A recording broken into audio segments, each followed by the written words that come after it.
ya. Nah, di situ saya menjelaskan tentang hakikat kehidupan ini bagaimana gitu. Ya.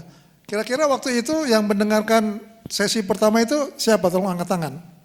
Ada nggak? Oh, ada satu di belakang.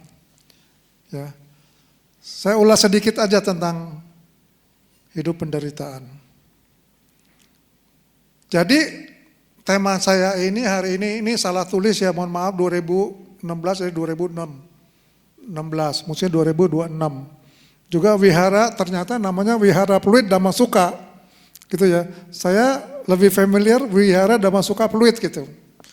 Namanya Wihara Damasuka adanya di Pluit, tapi ini Wihara Pluit Damasuka, is okay. Ini jam berapa ini?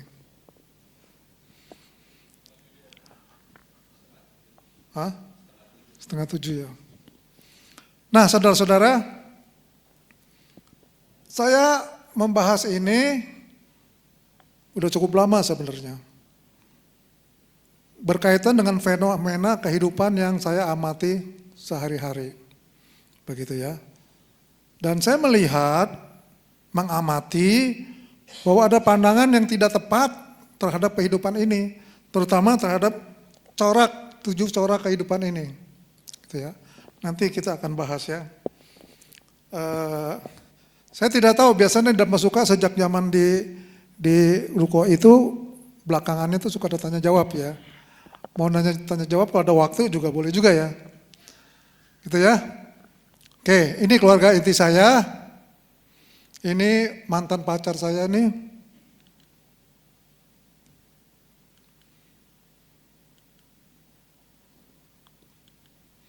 Ya. Ini mantan pacar saya, ini anak saya yang pertama, ini hadir. Ini anak saya yang kedua.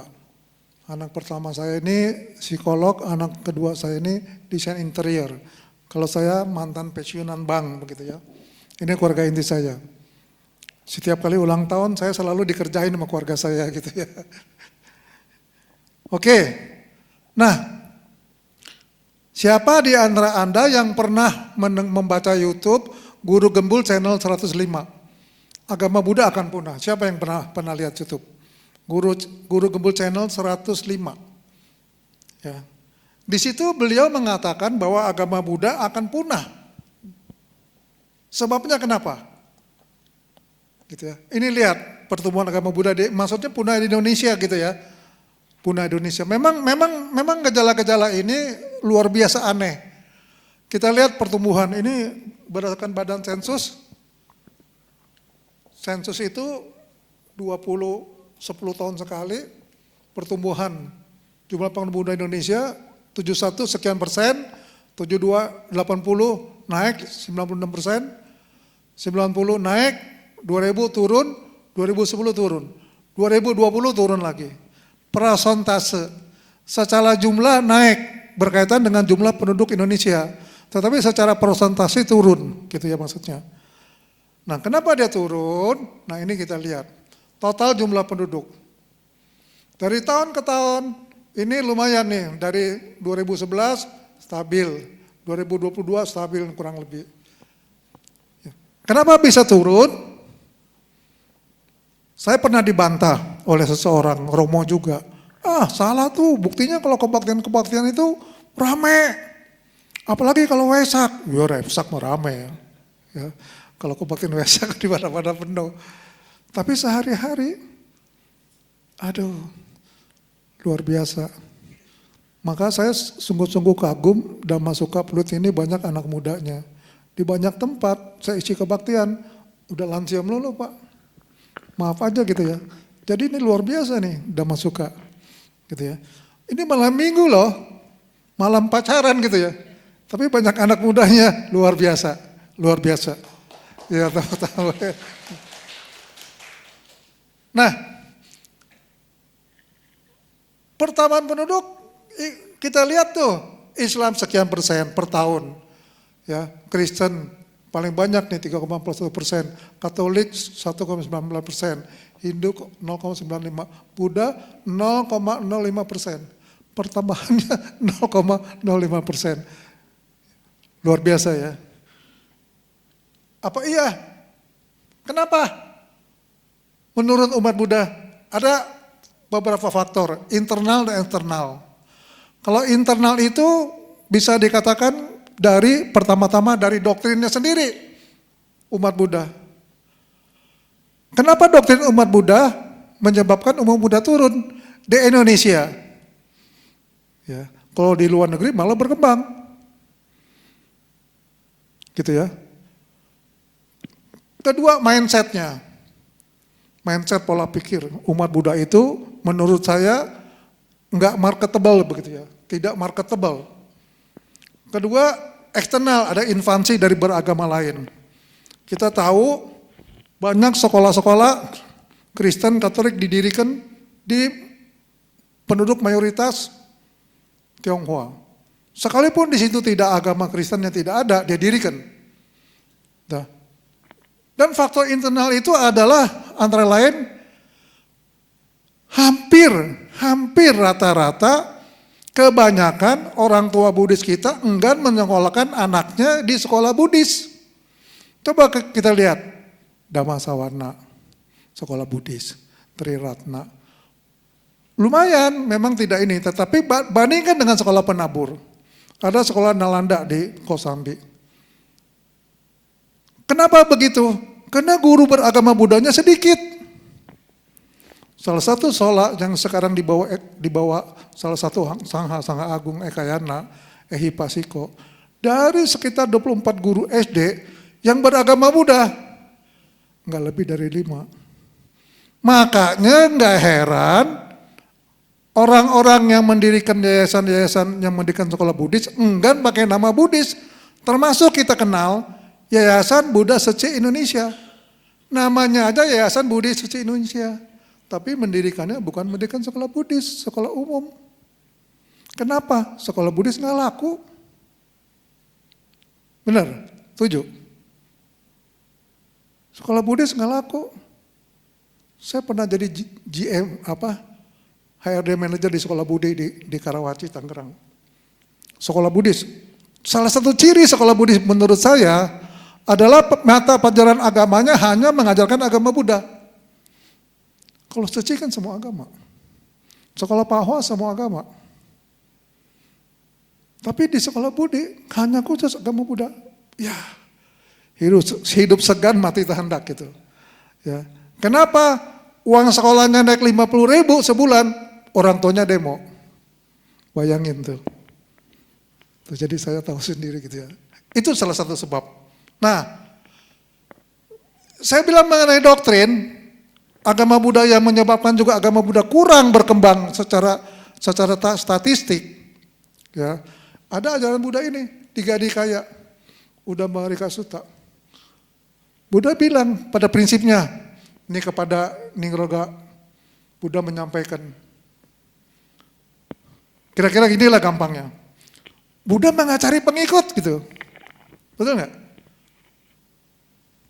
Seseorang menganut agama Buddha, nggak perlu jadi agama Buddha. Yang penting berlindung kepada Buddha, berlindung kepada Dhamma, berlindung kepada Sangha. Itu syaratnya. Salah satu orang Romo yang kalau saya bilang di sini, sering juga tampil di sini pada waktu channel Subhasita channel Mr. Ponijan juga mengatakan begitu. Syarat agama Buddha yang penting berlindung kepada Buddha, Dharma, Sangha. Saya bantah. Ya itu benar secara dharma, tetapi secara statistik harus dong KTP-nya ganti. Memang banyak. Saya kenal 2 orang, dokter perempuan. Seorang agama Katolik, dokter. Dia meragukan keimanan Katolikannya. Lalu dia belajar Palm Village, ya, Tinathan, Master Tinathan belajar. Dikatakan, silakan belajar agama Buddha, nggak perlu ganti agama. Bayangin. Ya. Tetapi setelah dia belajar agama Buddha, justru keimanan Katoliknya semakin tebal. Banyak pertanyaan-pertanyaan yang tidak terjawab ketika dia belajar agama Buddha, terjawab. Gitu. Itu pertama. Jadi Buddha tuh begitu tuh. Nggak penting, jadi apa Buddha nggak penting. Yang penting satu, sabha papasa akaranang, kusala sa upasampada, sacita eta, sacita, sabha papasa akaranang, kusala sa upasampada, sacita eta, apa gimana? Sacita. Ah ini kepotong. Kalau mau ngomong pikiran yang ngelantur kepotong. Jadi intinya begini, jangan berbuat jahat, tambahkan kebajikan, sucikan hati dan pikiran. Itulah ajaran Buddha. Mau ngakui Buddha sebagai guru kek, mau berlindung kepada Dharma kek, atau enggak kek, nggak penting. Yang penting jangan berbuat jahat, sabha papasa akarana, banyak berbuat baik, sucikan hati dan pikiran. Betul? Ini salah satu sebab, ini kelebihan sekaligus kelemahan daripada agama Buddha. Jadi banyak orang, terutama di luar negeri, di mana di luar negeri itu di KTP nggak disebut agama. Banyak orang mengaku menganut ajaran Buddha tanpa KTP-nya beragama Buddha. Karena KTP di sana nggak ditulis agamanya. Bante Ajahn Brahm mengatakan dalam bukunya cacing, kekotoran cacing kesayangan itu, di Australia, 1 dari 5 orang Australia mengaku beragama Buddha. Di luar negeri begitu, karena pikirannya sudah terbuka. Kalau di sini, ya. Jadi, ketika orang tua itu mengajarkan anaknya sekolah di Kristen ataupun di Katolik, ya otomatis tiap hari dijejelin paham-paham Kristen, paham Katolik. Sementara orang tuanya segen ikut kebaktian mempelajari Dhamma. Jadi jangan heran kemudian dia menikah, kan orang menikah mah umumnya teman sekolah atau teman kerja, umumnya. Ada juga yang kecan buta, ketemu di wihara, kan ada. Ya, tapi kebanyakan teman sekolah, teman kerja. Ya mau tidak mau terpengaruh. Ya. 2, selanjutnya, kita ini umumnya tidak mewajibkan anak kita sejak kecil itu divisuditi sarana atau nggak usah tisarana dah, pokoknya dipermandikan lah istilahnya. Kalau agama lain mah masih bayi aja nggak ngerti apa-apa, wah aja udah dipermandikan, didoktrin. Itu salah satu. Tapi itu dibilang kelemahan, itu juga bisa dibilang kelebihan. Itulah agama Buddha. Ya. Jadi saudara-saudara nih sedharma, saya bisa katakan, ya, Anda ini termasuk orang yang kekotoran batinnya tinggal sedikit. Makanya Anda masih kekeh, saya bilang kekeh, maaf. Anda masih bersikeras menganut agama Buddha. Karena kekotoran batin Anda tinggal sedikit. Ya. Kan pada waktu Buddha Siddhartha Gautama mencapai Buddha kan juga begitu, ragu membabarkan Dharma. Kenapa? Dhamma sukar dimengerti oleh orang lain, pada umumnya. Baru Brahma Samati mohon kepada beliau, di dunia ini masih banyak orang loh kekotoran batinnya tinggal sedikit, sehingga mampu menyerap Dharma. Inilah Anda sekalian. Jadi tepuk tangan buat Anda kita semua. Ya. Nah, lanjut. Ada juga penafsiran keliru terhadap Buddha Dharma. Ya. Pertama, hidup adalah penderitaan. Sesi yang dulu saya sudah bahas. Saya tidak seperti, nanti saya ulangin sedikit. Ya. Umat Buddha tidak boleh keinginan. Ada seorang Bante senior mengatakan, hidup adalah penderitaan. Sebab penderitaan adalah keinginan. Semakin sedikit keinginan, semakin sedikit penderitaan. Betul nggak? Menurut saya keliru. Anda datang ke sini, ujuk-ujuk datang ke sendiri. Pasti ada keinginan toh. Tidak mungkin Anda tiba-tiba sampai kalau tidak ada keinginan. Kecuali kebetulan Anda liwat kali. Tapi begitu Anda keinginan, datang kemari, entah naik mobil, entah naik motor, entah naik kendaraan umum. Gitu ya. Tadi saya lihat di depan, waktu saya masuk, ada umat orang jalan kaki. Tadi saya lihat tuh orang, oh dia mau kebaktian tuh, jalan kaki dari depan. Itu kan penderitaan kalau kita anggap itu penderitaan. Betul nggak? Tapi kalau kita tidak anggap itu penderitaan, itu adalah wajar. Kalau kita ingin menemukan Dharma, berbakti, Dharma bakti di dalam masalah Wihara Puri Dhammasuka datang kemari dengan segala pengorbanan. Bagi kita pengorbanan itu bukan penderitaan. Mungkin bagi orang penderitaan, tapi bagi Anda itu bukan penderitaan. Itu maksud saya. Ini tema pada hari ini. Oke ya, kita lanjut. Seterusnya, Buddha mah nggak bisa menolong ya. Ajaran Buddha tidak dipercaya, agama Buddha harus heiki pasiko, buktikan. Baru percaya. Siapa yang pernah melihat Pangeran Siddhartha Gautama dilahirkan? Saya yakin nggak ada. Percaya ada yang namanya Pangeran Siddhartha Gautama? Percaya Pangeran Siddhartha Gautama jadi Buddha? Percaya 100% tanpa perlu dibuktikan. Itu namanya agama. Jadi ehiko pikot salah, bukan penempatan ehipasiko yang kurang tepat. Gitu. Ya, jadi clear disclaimer, bukan ajaran tentang ehipasiko yang salah, tapi penerapan tentang ehipasiko yang tidak pada tempatnya itu yang keliru. Gitu ya. Nah, macam-macam deh ya. Macam-macam dah. Terutama ini persaingan antar mazhab sekte majelis dikenal sebagai jeruk makan jeruk ya. Kemudian nih lebih mementingkan pembangunan wihara daripada pengembangan SDM daripada sekolah. Pembangunan dharma tidak marketable. Ini beberapa alasan. Berdasarkan pengamatan saya. Oke.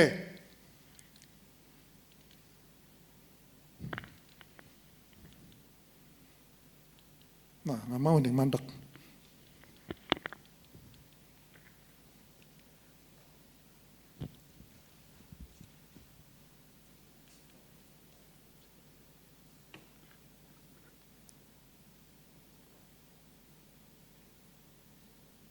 Ke berapa tadi?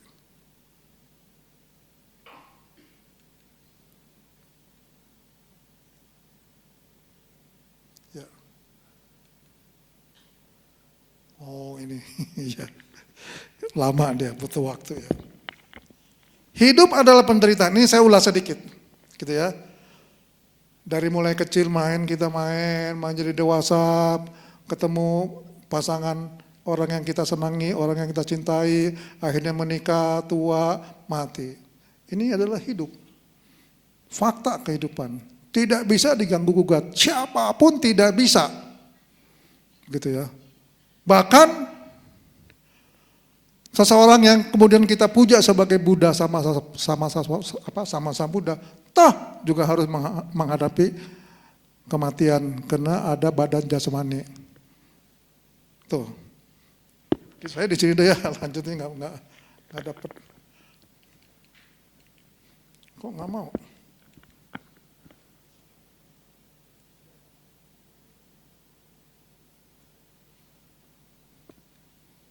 Nah, salah satu ajaran Buddha yang terkenal itu adalah Dhammacakkappavattana Sutta.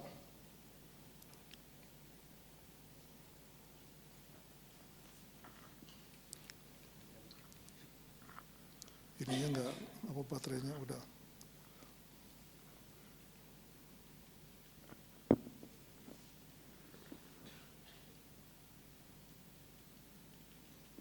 Udah nggak apa-apa, pakai ini aja ya. Itu bisa. Salah satu ajaran pokok agama Buddha adalah Dhammacakkappavattana Sutta, khotbah Buddha yang pertama. Ya. Intinya adalah bahwa hidup itu adalah dukkha arya satya. Hidup adalah penderita, tentang dukkha.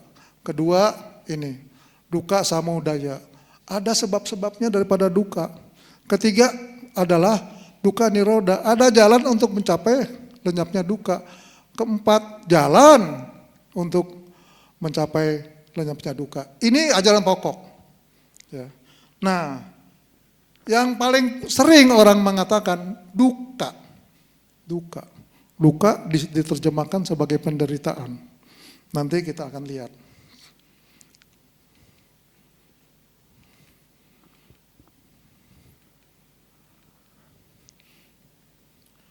Buddha mengatakan, duhai para biku, dukkha adalah suatu kesenyataan mulia. Lahir jati adalah duka. Ya. Usia lanjut, duka. Sakit, duka. Mati, kematian, duka. Ya. Berkumpul dengan orang yang dibenci, duka. Berpisah dengan orang yang dicintai, duka. Ini adalah 7 corak kehidupan. Ini fakta. Kita pasti akan mengalami ini. Tidak ada orang yang tidak lahir. Sekarang kita sudah dilahirkan sebagai manusia. Lalu berlanjut karena ada ini usia kita bertambah. Ya. Bertambah, akhirnya lanjut usia. Sudah lanjut usia, sering sakit-sakitan. Ya. Kemudian siap-siap untuk menghadapi kematian. Gitu ya. Kedua, selanjutnya ya kita berkumpul dengan orang yang dibenci adalah penderitaan. Berpisah dengan orang yang dicintai adalah penderitaan. Nah, bagaimana kita melepaskan ya, melepaskan 7 kondisi ini? Bukan kondisinya tidak ada, tapi kita melepaskan kondisi ini. Bagaimana dengan kondisi begini kita meraih kebahagiaan? Jangan terhanyut penderitaan dari kondisi yang seperti ini. Begitu maksudnya ya. Nah, lanjut. Sabe sankara duka.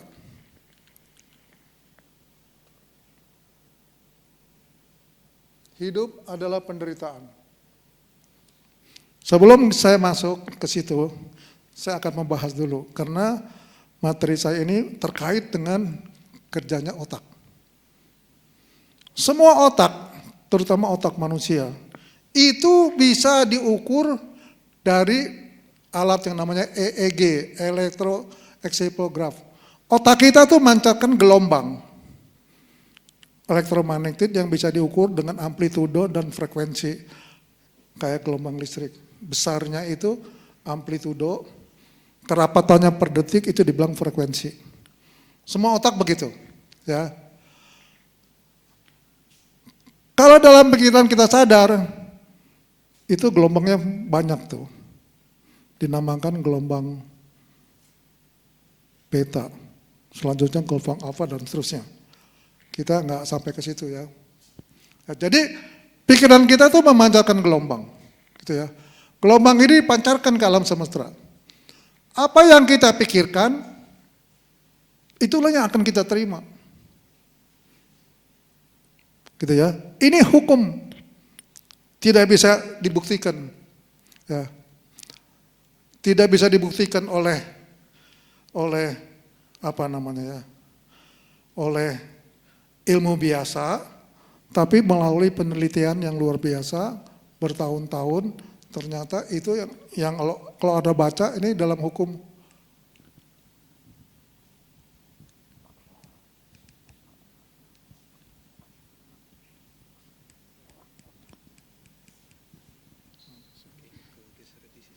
Jangan-jangan baterainya udah soaknya. Iya.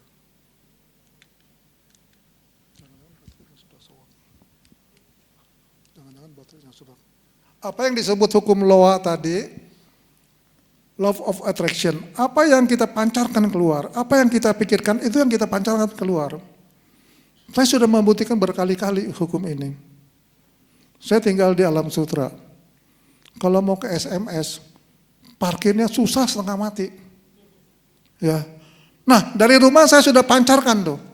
Saya terima akan ada ke parkir di daerah Ano. Parkir di daerah Ano, saya renungkan, dapat parkir ini, saya datang. Penuh memang. Begitu saya sampai ke jalur ini, yang saya pikirkan tadi, penuh. Saya muter lagi.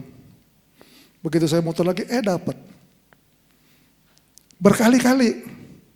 Jadi ketika Anda memikirkan bahwa Anda bisa sesuatu, itulah yang akan Anda terima. Ya. Kalau Anda mau ujian misalnya, baik ujian SMA, S1, S2, kalau Anda merasa Anda tidak akan sukses, tidak bisa, yakin nggak bisa. Gitu ya, yakin nggak bisa. Jadi itu berdasarkan penelitian yang ilmiah, yang sekarang modern, makin lama makin canggih, makin bisa terukur, padahal pada hakikatnya ini ribuan tahun yang lalu, 2500 tahun yang lalu Buddha sudah mengatakan seperti ini. Segala keadaan ditentukan oleh pikiran kita, dijadikan oleh pikiran kita. Pikiran itu adalah pemimpin, pembentuk, pelopor. Bunda sudah mengatakan seperti itu. Tapi zaman itu kan belum bisa diteliti. Nah sekarang udah bisa diteliti, ternyata terbukti bahwa apa yang kita pikirkan itu akan menjadi pembentuk kita. Gitu ya. Jadi kuncinya ada di pikiran. Kuncinya ada di pikiran, khususnya pikiran bawah sadar lagi, sadar lebih spesifik ada belief system. Karena pikiran itu bagaikan gunung es. Pikiran sadar ada sekitar 10%, pikiran bawah sadar sekitar 90%. Itu adalah pikiran kita. Ya. Jadi kekuatan pikiran bawah sadar kita itu 9 kali lebih kuat dari pikiran sadar kita. Dan oleh karena itu pikiran bawah sadar kita inilah yang mempengaruhi hidup kita. Ya. Nah, kenapa begitu? Karena setiap kalimat itu mengandung 2 pengertian.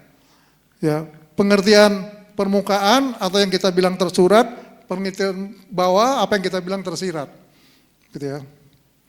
Kalau kita mengatakan kita meyakini hidup adalah penderitaan, maka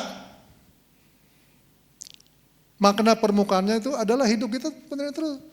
Ya, kita akan mengalami mengalami penderitaan terus. Apa juga kita mengalami penderitaan. Ya. Kalau kita meyakini bahwa hidup adalah penderitaan. Dari mana datangnya keyakinan tersebut? Ya. Ini syair yang terpampang di area gemelannya STABN Sriwijaya di Tangerang. Ada kalimat syair kayak begini. Ini saya protes nih. Karena saya selalu SAG saya lulusan di situ. Saya protes sama kepalanya waktu itu Pasar Padi. Lah, kenapa saya protes?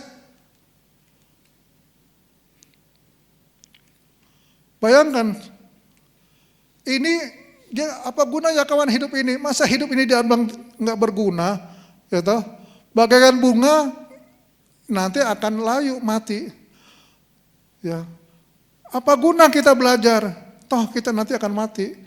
Buat apa kita makan? Toh nanti kita lapar lagi. Buat apa kita mandi? Toh nanti juga kotor lagi. Kan cilaka kalau berpikiran seperti itu, gitu ya. Apalagi bisa tentang hidup. Maka saya tidak sependapat, oleh karena itu saya mengadakan penelitian ini gitu loh. Ya.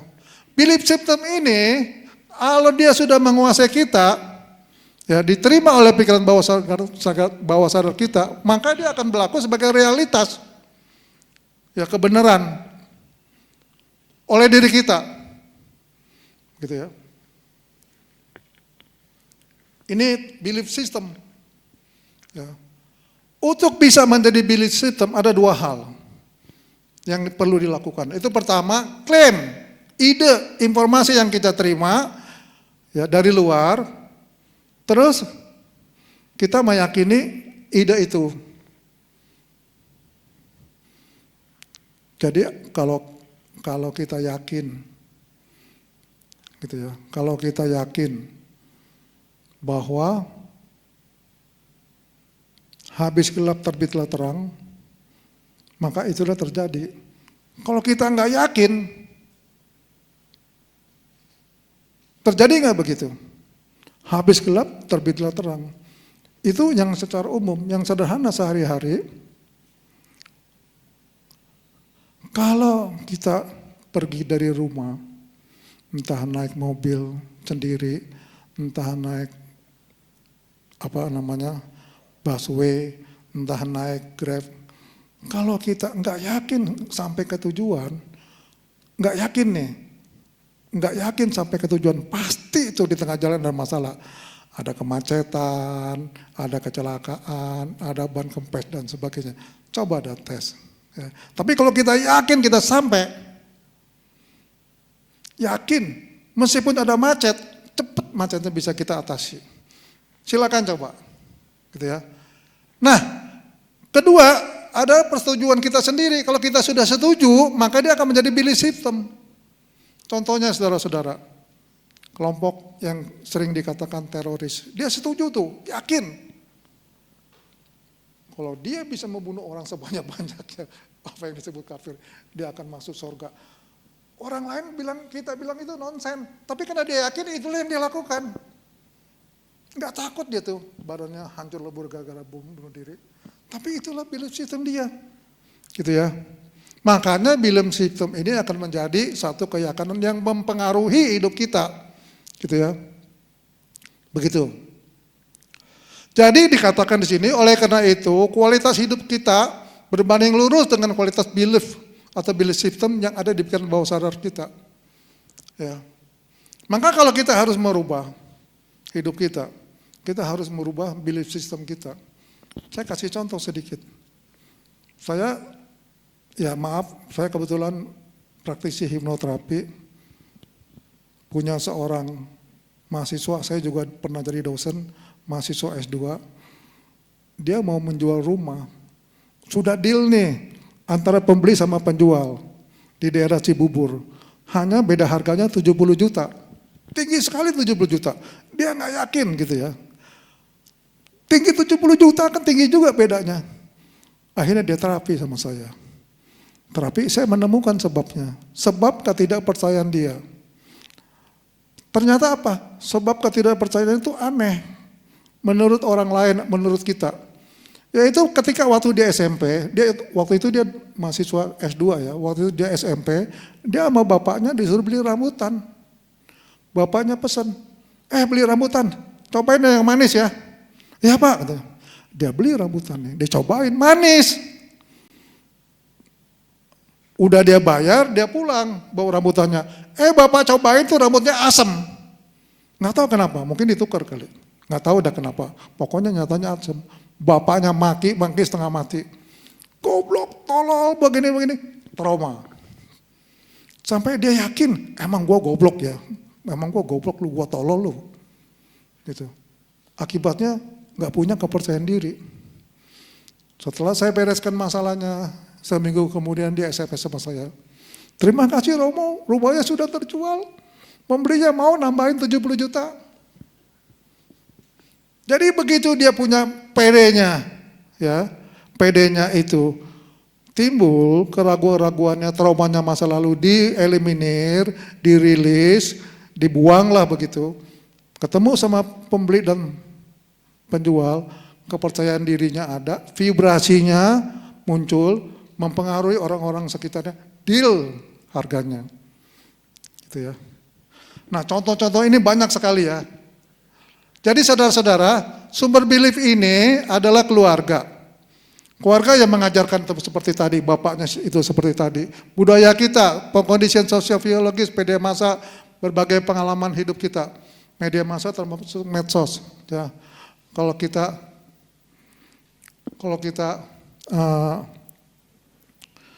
yakin nih, ya kebudayaan kita nih, pengkondisian sosial, pengalaman hidup kita, media massa. Saya juga bingung. Saya sering kasih contoh, ya. Pakaian kayak ini, maaf kalau ada yang pakaiannya kayak begini ya. Ini pakaian kurang bahan atau apa? Kok ini dibikin indah ya? Bagus gitu, menjadi mode. Karena kalau dia yakin tuh, dari informasi media massa, entah bintang film mana, mengenali yang dia yakini, dia percaya, oh ini lah mode, ini keren. Siapa yang anggap ini keren? Boleh-boleh aja ya, itu tergantung belief system. Kalau bagi saya nggak bisa kepikir nih, kok baju kayak begini bisa dikeren. Saya pernah ngeliat di mall baju jin bagus-bagus, dirobekin pakai sikat kawat. Baju bagus-bagus dirobekin supaya begini, kelihatannya indah. Karena ini pengaruh dari media massa. Dia terima tuh, oh ya ini sesuatu yang indah, baru ditiru. Ini menjadi belief system dia. Saya bilang jelek, ini nggak percaya dia nggak terima. Ya. Gitu lah kira-kira udah belief system. Nah, belief system ini terjadi karena pengulangan-pengulangan. Ya. Kalau kita mengatakan hidup ada penderitaan, ceramah di tempat lain hidup ada penderitaan, kalau kita ke rumah duka hidup ada penderitaan, kita terima bahwa hidup penderitaan, maka hidup kita akan selalu menderita. Ya. Oke. Ini kondisinya aja, ya, emosi yang intens, kondisi alfa hipnosis. Kalau kita sudah terima itu akan terjadi. Jadi belief system itu ada persetujuan, pernyataan, dia dengan persetujuan. Semakin kuat persetujuan kita, maka kekuatannya itu semakin kuat. Ya. Jadi ini seminta saja. Nah, saya udah nanya kemana-mana. Saya nanya siapa yang inginnya hidup menderita. Kalau saya tanya ini kepada teman-teman semua, apakah di antara Anda yang hidupnya ingin menderita? Tolong angkat tangan. Saya sudah tanya ke ribuan orang, Bapak Ibu sekalian. Lebih dari 2.000 orang. Enggak ada tuh hidupnya mau menderita. Ya. Waktu saya KKN di Kudus, naik ke gunung. Itu ada satu wihara. Umatnya itu sehari untuk cari goceng aja susah, cari 5.000 aja susah. Begitu miskin yang daerah miskin. Saya tanya, Bapak Ibu ada yang mau menderita? Enggak ada. Ya, jadi biar miskin bagaimanapun, enggak mau ada orang yang menderita. Karena orang ingin hidupnya bahagia.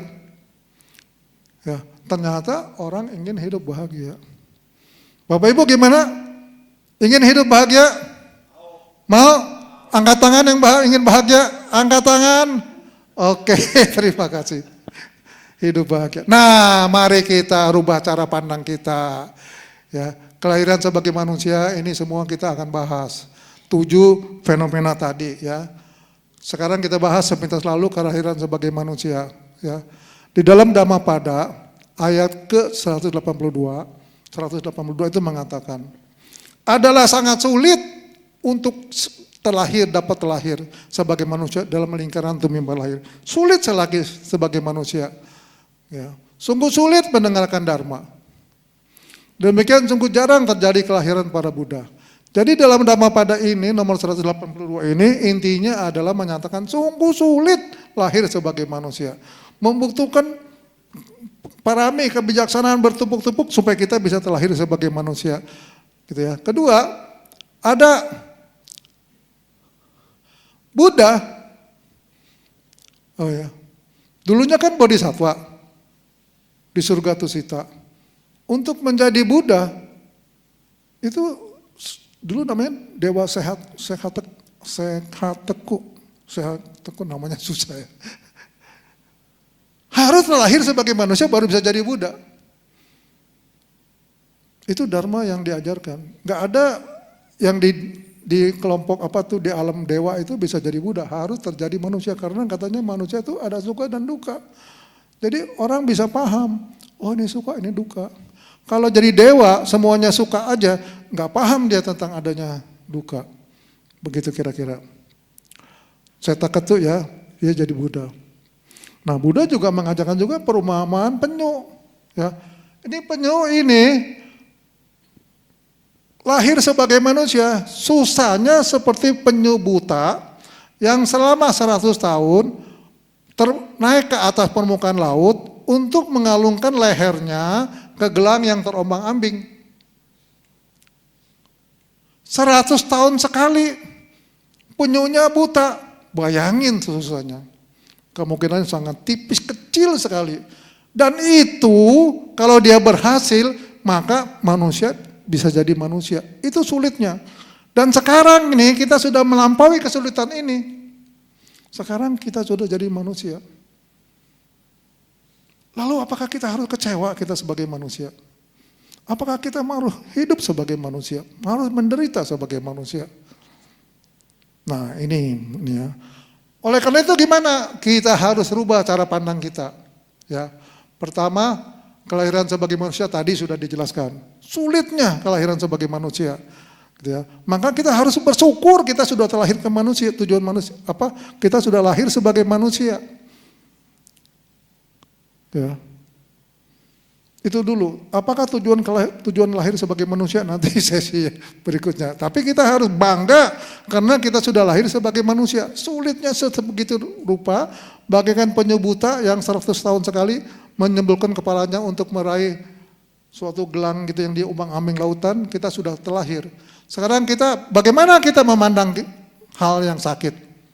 Sakit kan tadi dikatakan satu penderitaan. Bagaimana kita memandang sakit, tua mati dan seterusnya. Ya, nah, sakit ini saudara-saudara sekalian sebenarnya adalah satu vena dari tubuh kita yang bagus kalau kita bisa manfaatkan dengan positif. Karena sakit ini adalah sinyal dari tubuh kita ada sesuatu yang gak beres di tubuh kita. Penyakit yang paling parah selama ini adalah penyakit kanker. Dan umumnya orang sakit kanker jarang ada yang tertolong. Karena apa? Karena ditemukannya kanker, umumnya tuh sudah stasiun lanjut. Kalau kanker itu ditemukan sejak awal-awal, pasti itu bisa disembuhkan.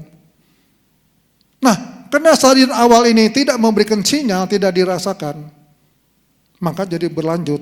Nah, ini juga sakit. Sebenarnya sakit itu sinyal. Ya. Kalau ada yang bengkak, tantangan, ada apa nih? Kalau dibiarkan bisa membengkak. Bisa diamputasi, bisa macam-macam dah.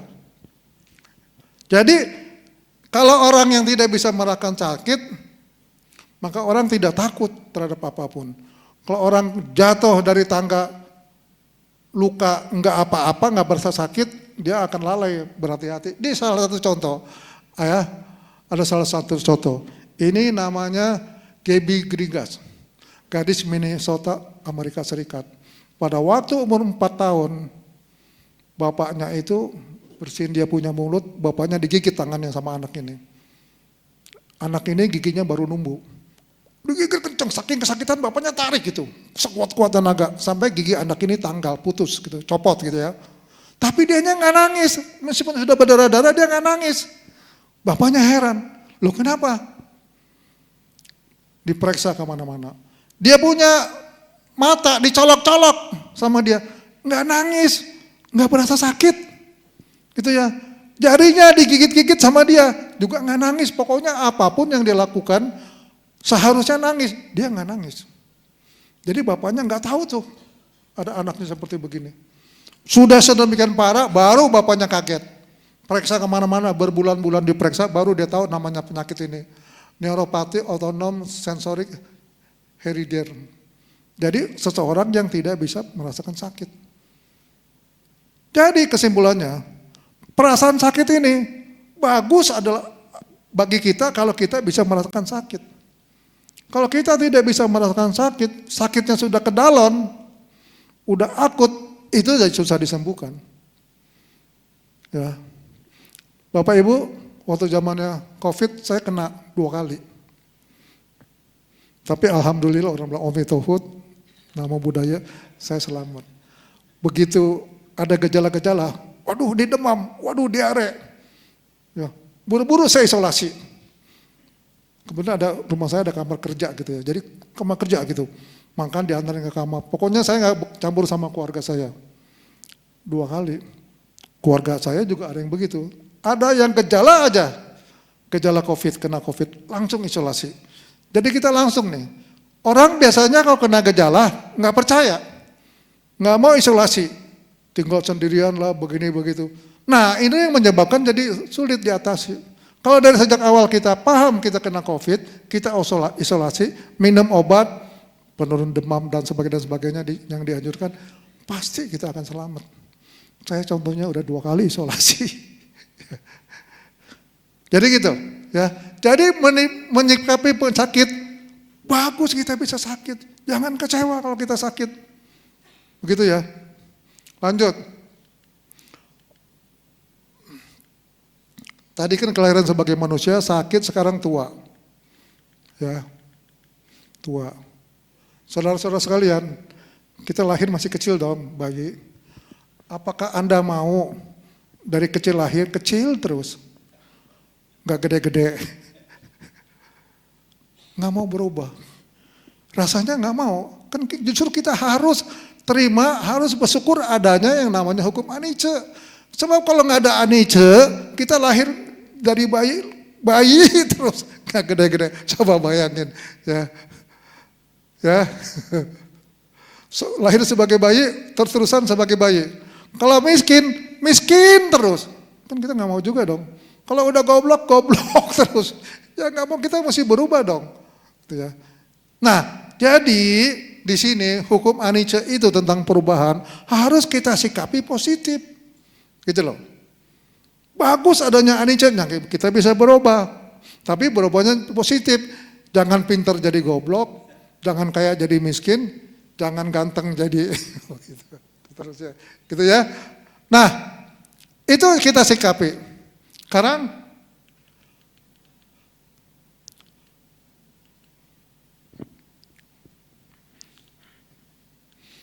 lebih lanjut ya. Ya. Tadi kan itu mati sakit. Mati. Bapak Ibu, kalau sudah tua, coba renungannya dalam hati. Kalau sudah tua, jalan susah. Teman saya, papanya, stroke. Udah gak ingat orang. Selama diranjang aja 2 tahun. Aduh, kasihan banget. Saya mau membacakan Parita Kayena, tadi sudah dibacakan, saya berapa kali sering.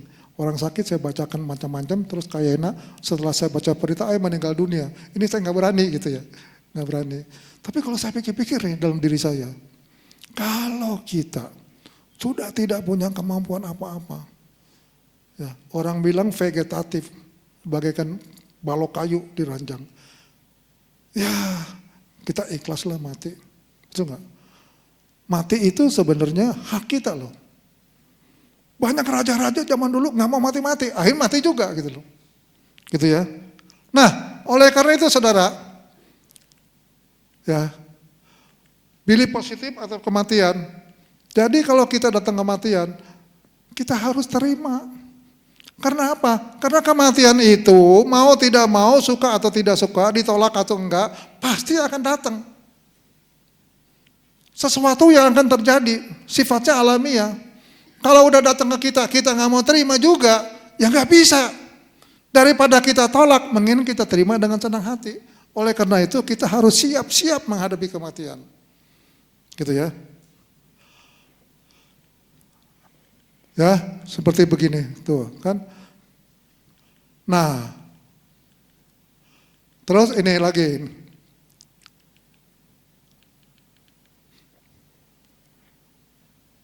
Saya pernah punya mobil Bapak Ibu. Maaf ya, ngomong sebenarnya, bukan menjelekkan salah satu model merek mobil.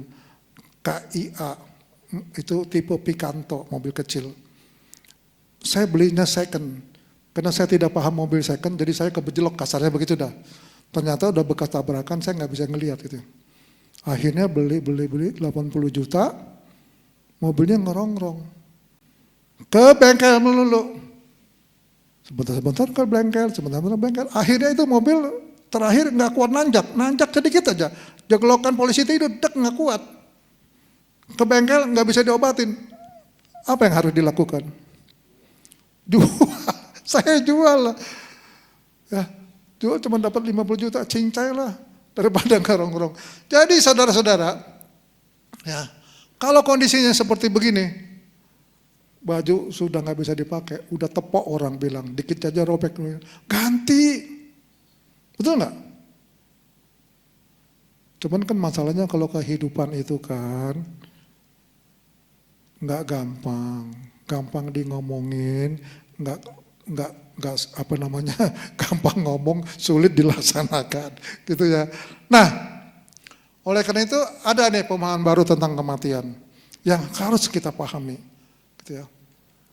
Jadi hidup dan mati itu merupakan satu kesatuan, nggak bisa dihindari. Kalau kita lahir, kita hidup, itu kita akan beranjak kepada kematian, nggak bisa dihindari, gitu ya. Nah, alam semesta memberikan kita bentuk, memberikan kita segala macam sampai akhirnya kita seperti sekarang.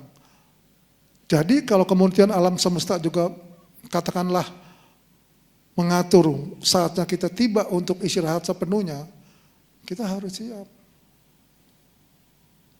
Ya. Karena sebenarnya kematian itu adalah salah satu hal yang paling kita takuti.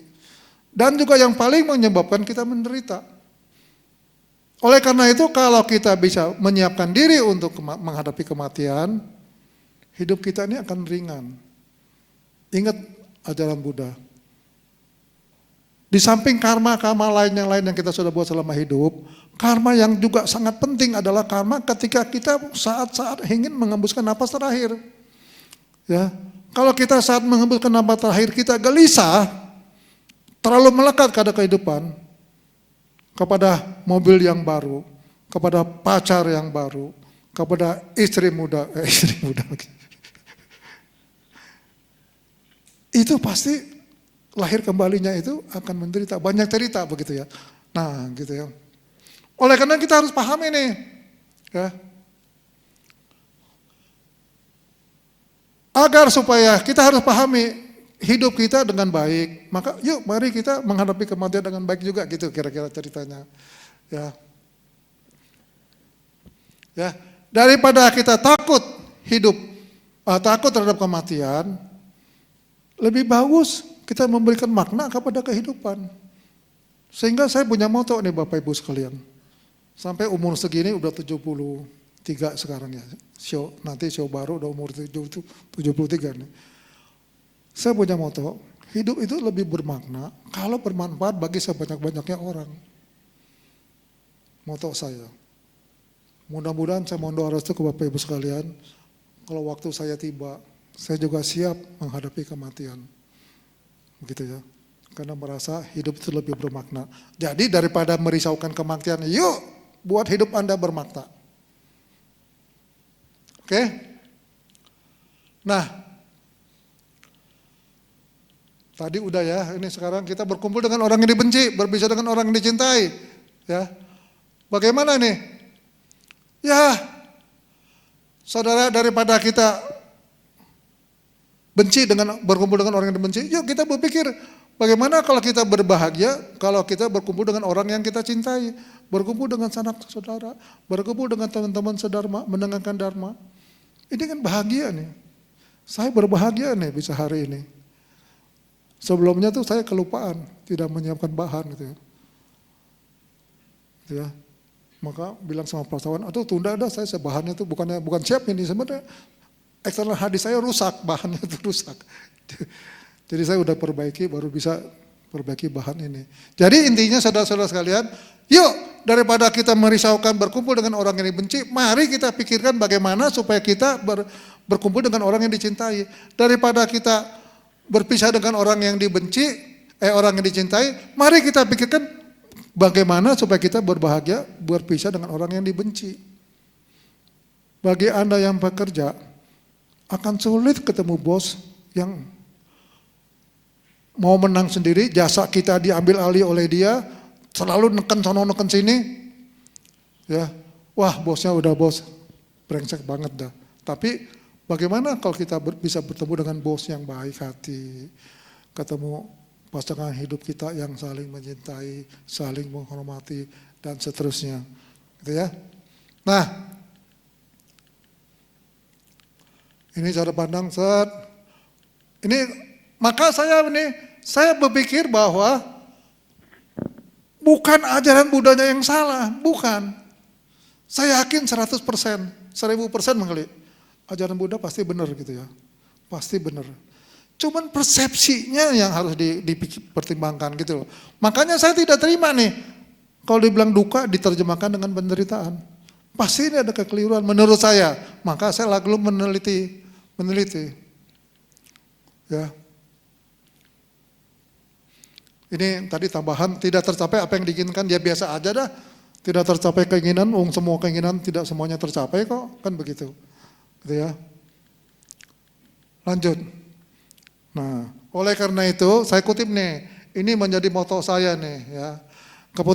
Kepuasan terbesar dalam hidup adalah jika kita dapat melakukan hal-hal yang menurut orang lain tidak dapat dilakukan.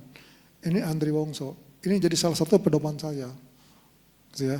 Ini hari ini Subita Channel Bonijan, narasumbernya Andri Wongso nih. Ya, sayang saya tidak bisa hadir. Tetapi saya tidak bisa hadir, saya berbahagia bisa berhadir bersama Anda. Jadi gitu ya. Nah, oleh karena itu saya ini duka. Di dalam agama Buddha yang saya pahami sekarang, itu ada beberapa hal yang terminologinya diubah. Ya, dulu saya kenal namanya reinkarnasi, kelahiran kembali itu reinkarnasi, diganti tumimba lahir dengan berbagai alasan. Ya, tapi intinya itu diganti. Katanya lebih tepat tumimba lahir. Oke, dulu namanya 8 jalan utama, lagu Bantai Giri juga 8 jalan utama. Kemudian diganti jalan utama berluas 8. It's okay. Jadi artinya dalam agama Buddha di Indonesia ini ada kemungkinan diganti karena salah terjemahan. Nah, jadi menurut saya kalau duka itu diterjemahkan sebagai penderitaan kurang tepat. Ya, karena terjemahan itu tidak sesuai dengan kenyataan. Ya. Lalu gimana? Saya akhirnya menemukan dari berbanyak buku, termasuk buku Tipitaka tematik tulisan Biku Bodhi, ada penjelasan bahwa duka itu sesungguhnya artinya tidak puas. Duka itu sesungguhnya artinya tidak puas. Ketidakpuasan inilah yang menjadi penyebabkan penderitaan. Ya. Kalau tidak puas, maka menderita. Kalau kita puas, maka kita bahagia. Inilah menurut saya arti yang paling pas daripada duka.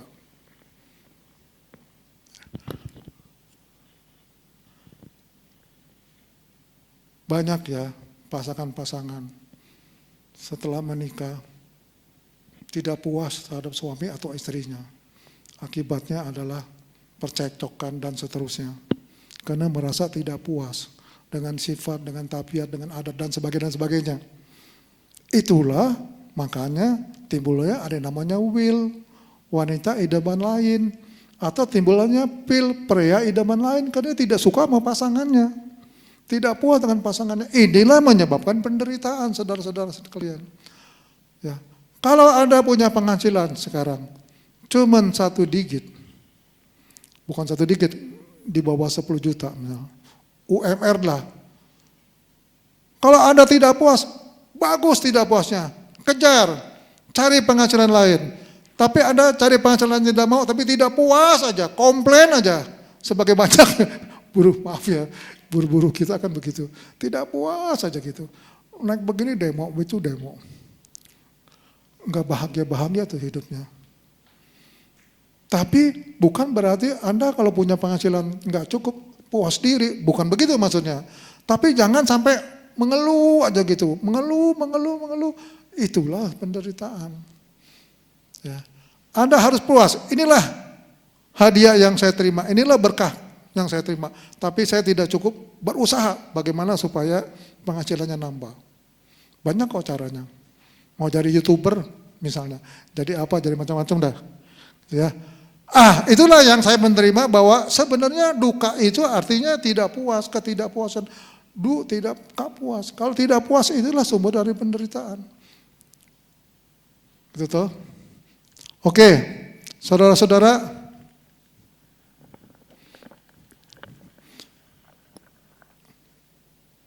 Saya kira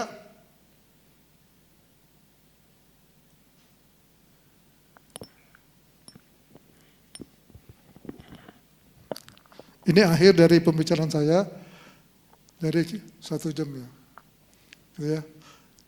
Duka itu menurut penelitian saya artinya lebih cocok adalah ketidakpuasan. Ketidakpuasan adalah yang menyebabkan penderitaan. Tetapi dalam hidup ini kita harus berusaha dengan cara terbaik yang dapat kita lakukan.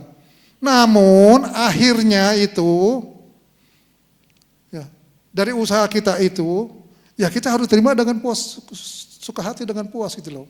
Kita harus terima dengan senang hati. Kalau kita sudah berusaha begitu keras, hasilnya kita tidak terima, itu ketidakterimaan itulah itu yang menyebabkan duka. Gitu. Begitu intinya. Nah saudara-saudara, Saya kira demikian. Ini apakah diizinkan tanya jawab, masih ada waktu? Sekarang tanggal 8 ya. Ini jamnya kelihatan cuman ini silo mau sinar matahari.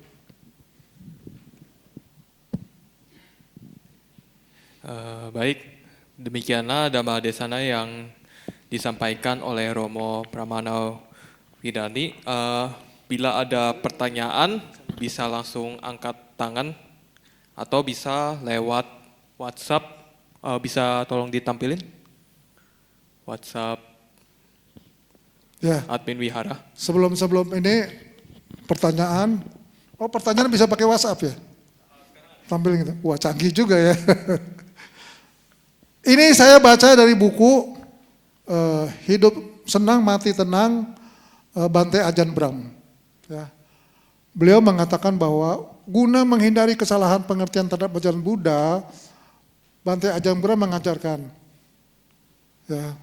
Ini tentang 4 kesunyatan mulia ini diubah tanpa merubah esensi daripada 4 kesunyatan mulia itu.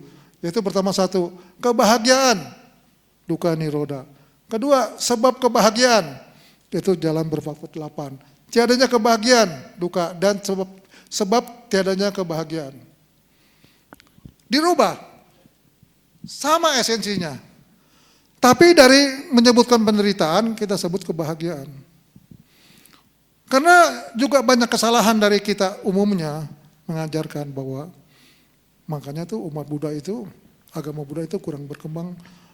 Orang bilang ya, aduh males dah belajar agama Buddha, dengar Dhamma Desana, bicaranya penderitaan, hidup adalah penderitaan. Gitu ya. Salah sebenarnya. Buddha tidak mengajarkan penderitaan. Buddha tidak mengajarkan tentang penderitaan. Buddha mengajarkan adalah jalan untuk melenyapkan penderitaan. Itu harus dipahami. Buddha mengajarkan jalan untuk melenyapkan penderitaan. Oke? Sambil menunggu atau siapa yang mau tanya langsung, nggak apa-apa. Anda nggak setuju membantah boleh juga. Gitu ya. Ya. Kalau izin sebutin nama ya. Nama budaya Romo, nama saya Wilbert Haryanto. Sebenarnya saya lebih ingin memberikan pengalaman hidup mungkin ya. Jadi saya 12 tahun di sekolah penabur, TK, SD, SMP, SMA, di mana tiap pagi pasti kebaktian, baca Alkitab, ibadah, juga setiap bulan kita pasti akan selalu ada kebaktian di aula seperti ini. Nah terus saya 2018 saya kuliah di Malaysia. Ya, terus sekarang saya pun berkarir profesi saya sebagai IT, software engineer di perusahaan kesehatan di India. Nah, hal yang saya lihat gitu ya, mungkin kalau di ajaran sebelah mungkin gitu seperti ya, mereka tuh lebih banyak kayak biasanya mereka kan lebih ada konsep kayak pengampunan dosa. Sedangkan kalau di Buddha sendiri kan lebih pendekatannya sebab akibat. Semuanya akan berakibat, tidak ada konsep pengampunan atau karena ini bukan kehidupan pertama kita dan ini bukan kehidupan terakhir kita. Kita meyakini ajaran tersebut. Sama sepertinya circle teman saya sendiri, banyak yang dari mereka tuh yang penglihatan saya awalnya tuh mereka tuh banyak yang dari Buddha, namun mereka tuh lebih kayak ngomong kasarnya kayak Buddha KTP lah. Jadi mereka tuh banyak yang kalau ditanya ajaran Buddha itu apa, mereka nggak paham. Nah, kurang lebih saya udah berkarir 4 tahun lah ya. Nah, saya ngeliat teman-teman saya sendiri pun banyak dari antara mereka itu biasanya banyak yang sering kali pindah karena faktor pasangan juga. Jadi pasangan mereka ternyata berbeda agama, berbeda keyakinan, lalu mereka pindah. Nah, apakah menurut pendapat Romo statement saya ini benar? Kayak mungkin ajaran sebelah tuh mereka lebih menjanjikan, memberikan kesenangan, sedangkan di dunia sekarang seperti tahu zaman AI, artificial intelligence bergerak secara cepat, serbanya serba instan, jadi mereka pun ingin mendapatkan kenyamanan secepat mungkin. Sedangkan di ajaran Buddha ini tuh kita tuh selama hidup ini adalah pembelajaran kehidupan. Kita akan terus belajar dan kita akan ada kehidupan selanjutnya. Nah, menurut Romo apakah statement saya betul? Boleh dikoreksi apabila ada yang salah.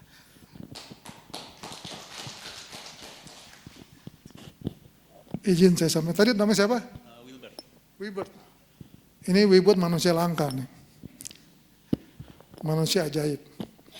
Pendidikan dari SD, kuliah juga ya. Tapi tetap beragama Buddha. Kenapa begitu? Karena kekuatan batinnya udah tinggal sedikit. Paramenya udah cukup banyak. Ya. Saya juga begitu saudara-saudara. Dari SD saya zaman saya mana ada pendidikan agama Buddha. Saya sih ngomong terang-terangan aja, nggak pakai tetangga-tetangga. Dari SD saya pendidikannya Katolik. Saya hafal tuh Perjanjian Lama, terutama Perjanjian Lama kan itu bentuknya cerita. Saya senang baca. Sama papa saya dibeliin bukunya. Gitu ya. saya SMP 54. Nggak ada juga agama Buddha, adanya agama Katolik. Baru di SMA, saya SMA 19 diajarin agama Buddha, gurunya Pak Oka Diputra. Kuliah Ukrida juga bukan agama Buddha. Tapi kalau saya beragama Buddha, saya nggak percaya tuh, gitu tuh, nggak masuk akal. Saya beragama Buddha karena saya membaca buku riwayat Buddha tulisan Kwetekwai tahun 1930-an, itu pakai bahasa Melayu, oe. Begitu saya baca, masuk akal nih dibandingkan saya baca. Maaf, saya terang-terangan ini persepsi saya sih, saya tidak menjelekkan. Gitu ya. Saya tidak mengatakan itu jelek, tapi persepsi saya dibandingkan tadi yang saya baca Perjanjian Lama itu, ini kok banyak nggak masuk akal menurut saya, kok ini lebih masuk akal, begitu. Ya.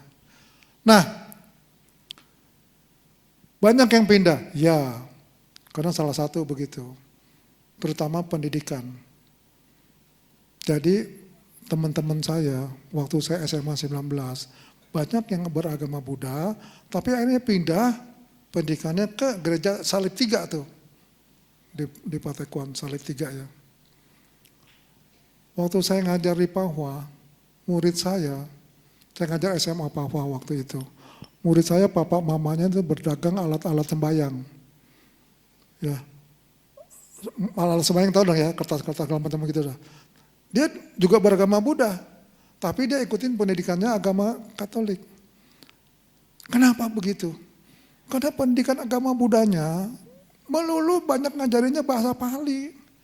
8 jalan utama bahasa Palinya apa begitu. Saya nggak demen. Saya sampai ikuti guru agama Katolik yang ngajar kelas, saya ikut. Dia ngajarnya apa? Nyanyi. Wah. Kalau agama Buddha, meditasi. Itu sistem pendidikan kita yang keliru. Itu ya. Di sekolah-sekolah Buddhis, berapa banyak guru yang mau jadi, orang yang mau jadi guru. Terutama, maaf nih, orang keturunan Tionghoa, berapa banyak? Sedikit sekali. Kenapa gaji gurunya kecil? Ya, saya ada sebenarnya filmnya. Bagaimana umat Buddha lebih senang bangun wihara mega, tapi guru agama Buddhanya rumahnya gubuk. Saya punya videonya. Karena waktu itu kami datang untuk memberikan bantuan laptop. Waduh, wiharanya megah. Sini rumahnya hampir rubuh, lewat.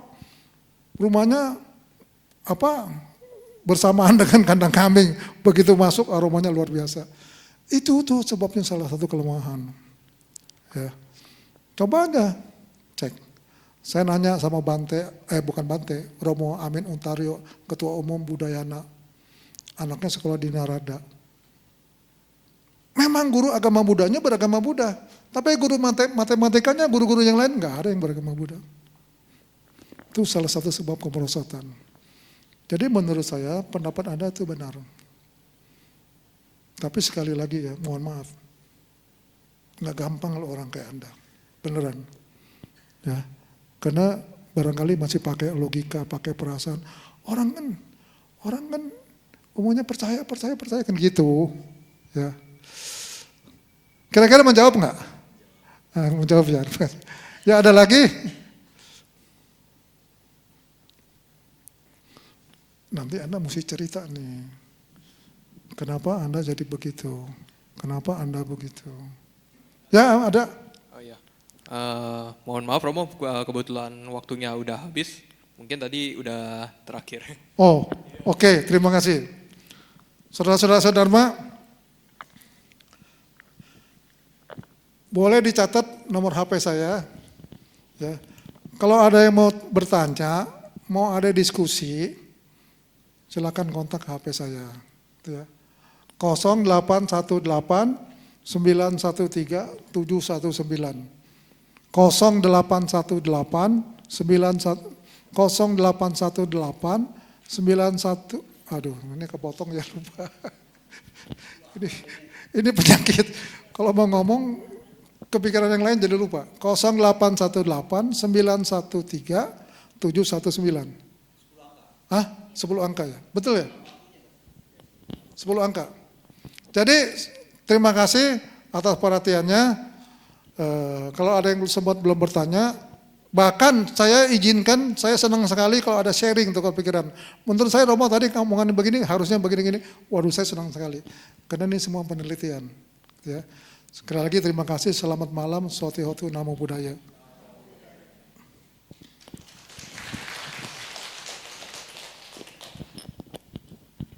Anumodana kepada Romo atas Dhamma Desana yang telah diberikan pada